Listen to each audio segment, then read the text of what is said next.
Welcome to Let's Talk Transportation, a podcast series of the Broward Metropolitan Planning Organization, also known as the MPO. We talk about the ins and outs of transportation in Broward County and all of Southeast Florida, why it matters, how it works, and the challenges and opportunities related to achieving great transportation.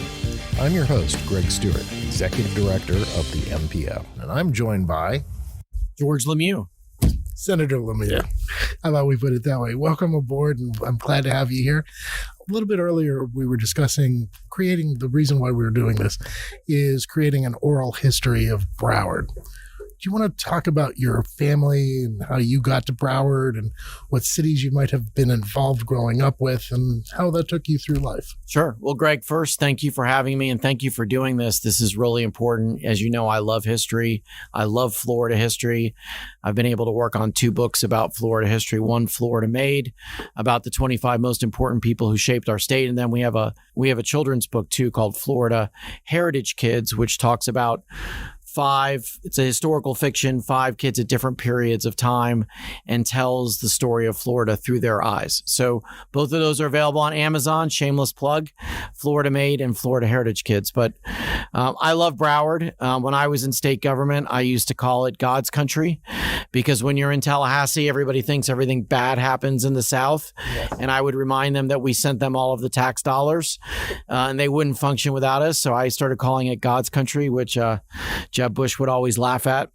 But my family has been here, Greg, since 1951 on my father's side and 1952 on my mother's side. My father's family came down from Waterbury, Connecticut. My grandfather had been on vacation with my grandmother in the 40s. He was a home builder, and after the war, Waterbury, Connecticut was one of those towns that built munitions during World War II. So it had a big boom during the war, then it had a big bust. And he had seen what was happening in Florida. So he put 4 or 5 kids in the back of a 1930s Packard and drove down US 1 to Fort Lauderdale, Florida, and built a house right near the Evergreen Cemetery in downtown Fort Lauderdale. And my dad grew up here along with my aunts and uncles. He was a flying L at the old Fort Lauderdale High School campus downtown. He was, I think, the last class that went through before they built a new school. My mother's family is from Pittsburgh. Similar thing, after the war, new opportunities. My grandfather and my grandmother came down here, had a bunch of jobs. One of them was running a small restaurant in Hollywood. And my mom went to what was called Central Catholic back then, which is St. Thomas. And my folks met in the 1960s. So I was born in Fort Lauderdale. I lived in Rio Vista, and we moved when I was 3 to this new town that Johnny Carson was promoting as the last piece of gold on the Gold Coast, which was Coral Springs. Right. And I tell people driving to Coral Springs in the early 70s was like driving to a Immokalee. 95. This makes me sound like I'm 100, by the way, but 95. You're not. No, I'm going to share those. I'm in my 50s, but 95 didn't go through to Boca Raton till around 1979, 1980. And because of that, you had to get off somewhere around Commercial, go west to 441 to a 2-lane road named Sample, right? And take that out to the middle of nowhere. The home of the future. That's right. We had the Westinghouse. We had the model homes. But it was a great place to grow up. It really focused on sports. It really focused on schools. So I grew up in Coral Springs. And then when that road went through to Boca Raton, and we were talking before the interview about how IBM came, and my dad was a home builder too. He started building houses in Boca because that's what built West Boca, was 95 connecting in Palm Beach County. So yeah, I've seen a lot of things happen in Broward County. Used to go to the Hollywood Sportatorium for concerts, which seemed like the middle of nowhere, and now it's like probably the population center of Broward County. Oh yeah, exactly. So yeah, things have changed a lot, but I think for the better. So I guess the question I have for you is, when you were growing up and experiencing that, did you just take that for granted that that's the way all places are? Or because when you say God's country, and we go all the way back to that, my father, that's one of the things he would always tell us, is we would sit in his car and he goes, "This is God's country. Look at that sky." And so did you realize other places were different, or that we were just so fortunate to be in a place that was that dynamic? Yeah, it's a great question. I don't know how much as a kid you think about these things. I knew that Fort Lauderdale was special. It was not, even though I was born there, I really grew up in Coral Springs. So I wasn't one of these kids who grew up with a boat and was on the water. Those were like the kids of my dad's clients. My dad built houses off of Las Olas in Rio Vista, in Bay Colony, built a house for the Johnson & Johnson family. He built a house for Ray Kroc. So those were the people like that my dad worked for. So I would go to work with them and I would see those places. So I think I always knew it was special because of the water and because of the lifestyle. But Coral Springs was kind of like Mayberry. I mean, it was very idyllic, and, it was a place where, like people talk about from our generation, where you rode your bike and you just had to be home when it was dark, and your parents didn't know where you were because there was no GPS tracking, iPhone, chip installed in your head, right? I mean, so we had a lot of autonomy as kids, and the first thing you wanted as a kid was a bike, and the first thing you wanted at 16 was a car. And my kids, I had to push them to ride their bikes, and they didn't get their driver's licenses when they were 16. So what do you think has driven that change too? Because that's another curiosity that I personally have. My nieces and nephews, none of them wanted to drive. They just give me a smartphone, and their communication style very different than, we had to be home when the lights came on. Yeah, I think there's a lot of things, but I think, Greg, you pointed the biggest one is the phone, is the ability for them to interact with their friends or interact with, the world through their phone. And I also think parents were a lot more careful with our kids than our parents were. I don't think our parents knew, or was attuned to how dangerous the world was, or maybe we're more focused on it because of all the reporting about it. But it was sort of like, you'll be fine, rub some dirt in it and be home for dinner. And we were, thankfully. So it was a pretty nice way to grow up. So the other thing, since you brought up Coral Springs and growing up in Coral Springs, and we kind of hit on the home of the future, the Westinghouse thing, one of the things that struck me most in my memory of going there, one, there was an electric car, really way cool. It wasn't real, but it was supposed to be electric. And then the secondary one was the teleschool. They actually had the kids learning in remote classrooms in the house. I mean, who would have thought that's something? It was a little like a Jetsons kind of thing. They were like, this is the way it's going to be. And that whole street had those homes, and they used it as a draw to come out and see. Yeah. But Coral Springs, did a lot for, I think, master planning, to talk about, what you guys are all focused on is, they said, okay, we're gonna think about parks. We're gonna think about where the schools go. We're gonna think about, they had that all planned out from we didn't know it when we moved there, that how they had it all planned out, but Westinghouse and then the city had it all planned out as to where everything were developed. So I'm sure that Arvida, when they did Weston, took a look at what they did in Coral Springs. I mean, when I moved there, I think there was 3,000 to 5,000 people, and now there's over 100,000. So very successful in what they did, and really in the middle of nowhere. One of the things I remember in college, and you'll probably fit that same bill, I would think, is there was this terminology called Browardization. Yes. As it was like a bad verb. And like a virus. Yeah. And yet the rest of the state, the nation, has turned out this way, the newly developed areas. We had the great opportunity in growing up in it. Is there something that you think you didn't have when you were growing up, that the shape of our neighborhoods were wrong? Because, you're explaining how you were able to go out at night. I meet myself, up until the lights came on.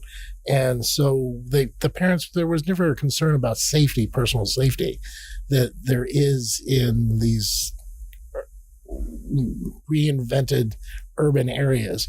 So what do you think drives that? Is it like streets? Is it just personality? Is it laissez-faire has gone away with parents? And yeah, I think there's a lot to it. I think parents know, we know a lot more now, and the local news theory of if it bleeds, it leads. If they don't have a shooting here, they'll find one someplace else in the country. So we all get attuned to that. I think it makes us more nervous. I mean, crime's at a 50-year low. Yeah. So, but no one would know that based upon what we see on television.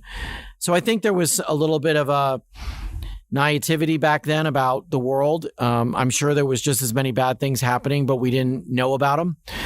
And I think our parents grew up a lot more resilient and in tougher times than we did. So and they went to work at young ages. And, I remember hearing stories, my grandparents' age about the things that they dealt with, which is a lot more challenging than what we've dealt with. So I think that's part of it. I think planned communities like Coral Springs and Weston were not the Browardization.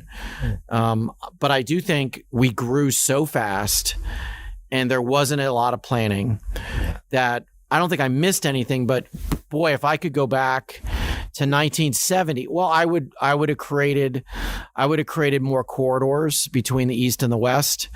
I would have created like greenways between the East and the West, as well as transportation corridors. Palm Beach County saw what we did. Yeah. They reserved a lot more land for parks and preservation. I think 1/3 of that county is preserved. So, there's something to that. But, I wouldn't, I'm happy with where we are. This is the place. Southeast Florida is an exceptional place. Almost 7 million people now. It's becoming one of the most important places in the world. It's not just an important place in the United States. I think that the future is even brighter than the past. I think you're going to see what we call the greater Miami area, which, for like it or not, Broward is part of, and Palm Beach will be too, is that we're gonna be the most important city in the hemisphere. Do you think driving that importance in your book, Florida Made, and you listed the 25 people that were the top influencers that influenced Florida? I guess what I'm going to ask you now is, we know that Miami, Fort Lauderdale, Palm Beach, the greater Miami area, we're grown together. We're going to continue to grow. We have this place of importance. I agree with you 100%. What are the next 25 people or types of people that you see that will drive the greater Miami area to that prominence? I think for a long time, those of us who've cared about the development of Florida have wanted to make sure we weren't just a real estate-based, tourism-based economy. Because in 2008, when we had the Great Recession, we got clobbered. We got clobbered worse than the rest of the country. So a lot of us who've been working on these issues for many years have tried to create a more diverse economy, a more knowledge-based economy. So when you think about where we are today, and really, I like to say as an analogy, it's like we had all the ingredients in the cake pan, and then we put it in the oven, and the pandemic happened, and the oven turned on. In Florida now, everything that we hope for is starting to happen, with real high-paying, world-class jobs coming to Florida. So who is the next person who's going to go in my list of the top influencers of Florida? I think it's Ken Griffin, the CEO of Citadel, which is the largest hedge fund, I believe, in the world. He actually went to Boca Raton High School. He built his business in Chicago. They moved it to Miami. They're literally bringing the smartest people in the world, NASA level smart people, to Miami to do financial trading. I think that can be, I think he's going to be as impactful as a Wayne Huizinga. And I think he's going to create this company that he has. People will leave and start another company, and you'll have what's happened, in Seattle with Amazon, where there's a bunch of cascading of other companies and brain power that build other businesses, or what's happened in Nashville in healthcare, where HCA goes in, and then now there's 100 companies doing healthcare. I think in terms of financial services and, advanced trading and, markets, I wouldn't be surprised to see a stock exchange pop up in Miami because of this. You're seeing a growth in the financial sector for South Florida. And is that the dominance of, location being proximate to South America, Central America, and those economies, this is a better place to place their cash? or is it a larger confluence? Well, Greg, that is super important, and that has been here since, the Cuban diaspora came in the 1960s, and then the Venezuelans and the Colombians and everybody else. If you're in Latin America and you have money and you're a person of prominence, you have a condo in Miami and a bank account because that's your escape plan, right? So we've always had that, and that's why Miami is the second biggest banking center in the country. But now what we have are the market makers, the people who are going to dictate financial markets. And that's why I think Texas just opened a stock exchange. Yeah. I think Miami's going to have one. I think you're going to see a major American university private school like a UPenn or a Harvard, or even Vanderbilt's talking about bringing a business school to Palm Beach. I think you're going to see them open a business school in Miami. Good. So I think that's our next, we're going to be what Manhattan has been to finance. I think Miami and Southeast Florida is going to be. It's happening in Palm Beach with the Wall Street South initiative that they've done up there, where the private equity firms and hedge funds are moving. So I think, my law partner, Bill Perry, likes to say Miami is going to be the Manhattan, Palm Beach is going to be Greenwich, Fort Lauderdale will be somewhere in between, but we're going to build this financial powerhouse here. That's from a transportation perspective, I'm going to swing it back for a second. The whole idea of this giant network that has to be created to support the infrastructure. Now, granted, most of this can be done with Zoom meetings and whatever the flavor is this year. But the whole idea of interconnecting those folks together, that somebody can be in Brickell for work and then dinner in Fort Lauderdale and catch a show in Palm Beach. And, you'll actually have that type of transferring going on in the region. What an exciting time, really, to be in what you're doing for a living now, and understanding how that then ties back into the socioeconomic of transportation. Before we leave, since you grew up in Coral Springs, what is the single thing that was missing on our interstate highway system between Coral Springs and Deerfield Beach? Maybe an exit sign? I don't know. You tell me. It's the Sawgrass Expressway. Oh, that's right. Because it didn't link up. And do you know the story why? Oh, Trenchy Trenchatelli. Right. I know the politics behind it. I actually want to let you know that actually next year we're going to be groundbreaking on connecting that thing. Yes. I just remember as an Do you remember when Broward ran it and gave it back up to the state? Because it wasn't going to make any money. Right. That was what the memo said. Not great moments in Broward political. No, but now this is a good moment. I want to get FDOT to invite you to that groundbreaking. Love to be there. Because that by itself is that last missing piece of our interstate highway system. And once that's done, then it's going to be, all right, what type of transit system can you put in? What type of greenways can you put in?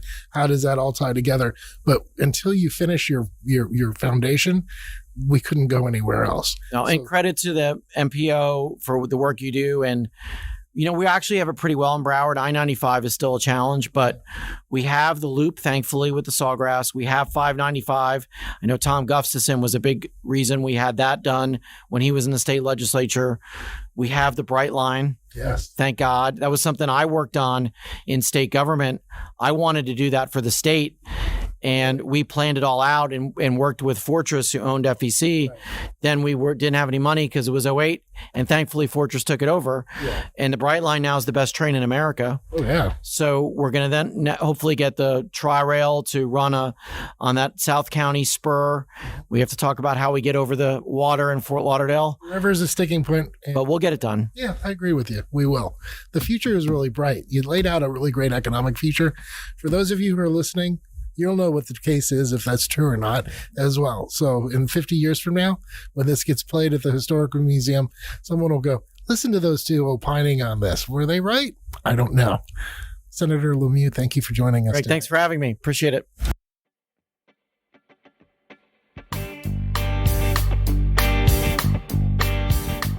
The Let's Talk Transportation podcast is produced by the Broward MPO, where every day we fund and implement projects that move people and goods, create jobs, and strengthen communities. Learn more at browardmpo.org and follow us on Facebook, Instagram, and LinkedIn at Speak Up Broward. If there is a transportation topic you'd like to know more about, let us know by sending an email to info@browardmpo.org. The views expressed by guests are their own, and their appearance in the program does not imply an endorsement of them or any entity they represent. Views and opinions expressed by MPO employees are those of the employees and do not necessarily reflect the view of the MPO or any of its officials. For complaints, questions, or concerns about civil rights or non-discrimination, or for special requests under the Americans with Disabilities Act, please contact Carl Ema, Title VI Coordinator, at 954-876-0052 or EMAC@browardmpo.org.